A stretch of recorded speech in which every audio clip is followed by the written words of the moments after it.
It's Thursday, September 8th. I'm Sarah Fergani with KENS 5 News Now. A 15-year-old from Boerne ISD becomes the fourth student within the district recently to lose his life after overdosing on fentanyl. This afternoon, the DEA will host a joint press conference joining the Kyle Police Chief and Hays County Sheriff's Office to talk about a recent increase in overdoses. Hays CISD says they plan to publish videos on social media about fentanyl education. The press conference is at 3 p.m. Over in Boerne ISD, they held a similar event for parents Wednesday night. Their education series is about fentanyl making its way into the hands of students. So important is for everyone to understand to combat this is to educate, especially parents and students. The police chief for the city of Boerne says due to a rise in overdoses among young people, they're now supplying all officers with Narcan, which can treat narcotic overdose in an emergency situation. Two people are charged in a drug bust. One is an alleged gang member. The other is accused of tossing bags over a fence. The Bandera County Sheriff's Office is just now telling us they did a search at a home on Barrel Cove on the southwest side last month. Investigators say they found meth, heroin, cocaine, and marijuana worth an estimated street value of $43,000. A stolen motorcycle was also recovered. BCSO says 28-year-old Sahara Martin tried to get away and was seen throwing two large bags over a fence when deputies showed up. And another 46-year-old Jody Martinez, an alleged gang member, was also arrested.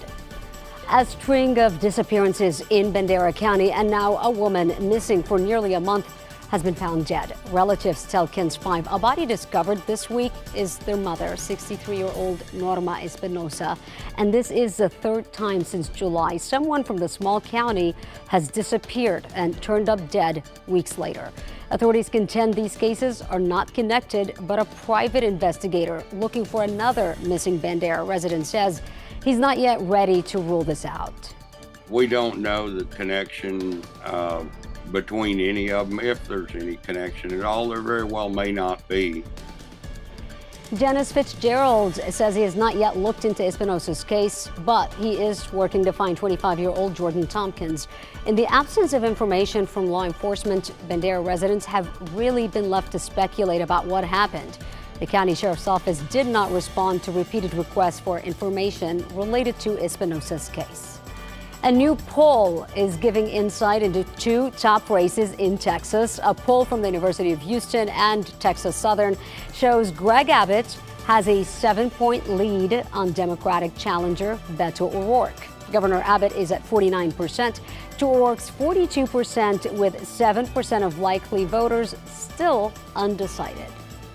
Small business owners hurt by the pandemic could get some relief soon. The San Antonio Hispanic Chamber of Commerce and the Lift Fund have secured millions of dollars. $20 million actually from the American Rescue Plan was approved by County Judge Nelson Wolf and Bexar County commissioners.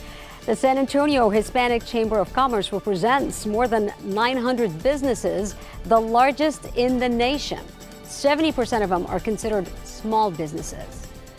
A warning from a Houston woman today about a popular gadget that people use every day. She says her location was tracked for hours by an Apple AirPod.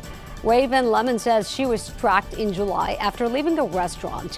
While driving, she started getting alerts from Apple saying her location had been tracked for the past 17 minutes. She thinks someone taped the AirPod outside her car, and eventually the AirPod fell off and the tracking stopped. Apple admits on its website criminals are using AirPods and AirTags for the wrong reasons, but says they're working with law enforcement to help stop it. Meanwhile, Apple has unveiled some new gadgets, the iPhone 14, along with new Apple Watches and an updated AirPods Pro. The phone can connect to satellites in an emergency when cell or Wi-Fi service is not available, and it's also larger, takes better pictures, and has a longer battery life. The new smartwatch is more water resistant and even has vehicle crash detection. The new Apple lineup will all be the same prices as last year's models. Trending online, last night's buzz in downtown was all about Bad Bunny as he took over the Alamo Dome performing to a sold-out crowd of more than 54,000 fans who showed up. The venue did not allow us to record audio or video, so these are still images from the big performance. Before the concert, fans lined up for hours to wait despite afternoon showers. And it took police just over an hour to help drivers clear out after the show. Want to check in with meteorologist Paul Morales. All right, it's going to be a hot one, Sarah. High temperature today, mid-90s, 95. Lots of sunshine. Don't forget the sunscreen. There's a real slim chance we can see an isolated thunderstorm this afternoon. And this evening, I think, mostly clear.